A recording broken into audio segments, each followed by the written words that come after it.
Hello friends, I am Achal and welcome to my YouTube channel instituterank.com. So friends, today I am going to tell you about the topic problems faced by IAS officers. The civil service opens a door to energizing and exciting nature of jobs with difficulties.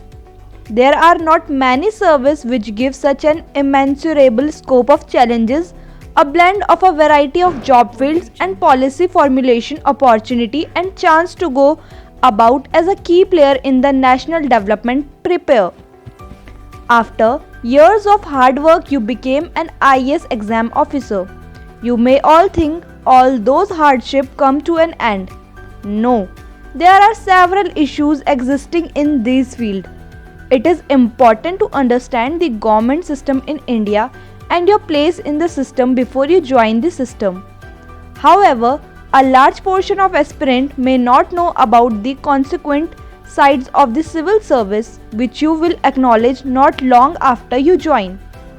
It is quite necessary that you should have the entire picture of civil service before you make a choice about your profession.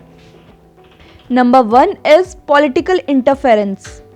The IAS officer at a region level works in coordination with the MP and MLA. They both are required to serve the common people by bringing development, welfare, well-being and peace to the society where they belong to. The first and foremost challenge is the dispute between the IAS officer and MP or MLA. The major reason is the difference in opinion, corruption, using public office for personal use and protection given to criminals and lawbreakers by the MP and MLA. At the point when this debate comes to the threshold point, the IAS is either transferred or kept under the dread of getting executed. Recently, US think tank expressed its views on concern about political interference and outdated personnel procedures in the Indian civil service. The political interference led to sustainable inefficiency where the vital positions are not held by the best officer, and ultimately this can lead to institutional decline. Number second problem is transfers. Imagine that changing your job every month and year. That is what the average IAS officer life once he tries, to be honest. The transfer malaise is all pervasive. Everything relies on the impulsive of the minister and sometimes an honest to goodness necessity. Sometimes transfer are so often that in a year one can get transferred to as many as 5-6 different places. Transfer unquestionably it is a major issue when the life partner is likewise working and cannot change the urban areas so every now and again. This also affects the family, kids, etc. You should be prepared to live alone in the event that you pick all India services. Number third is frustration. Management of people is the most difficult science, but the easiest art. The civil service job profile is always collaboration, where one needs to work with legislatures, authorities, and average folks. The IAS officer encounter the greatest anxiety and stress when they need to face a substantial number of vulnerabilities and constantly changing the workplace.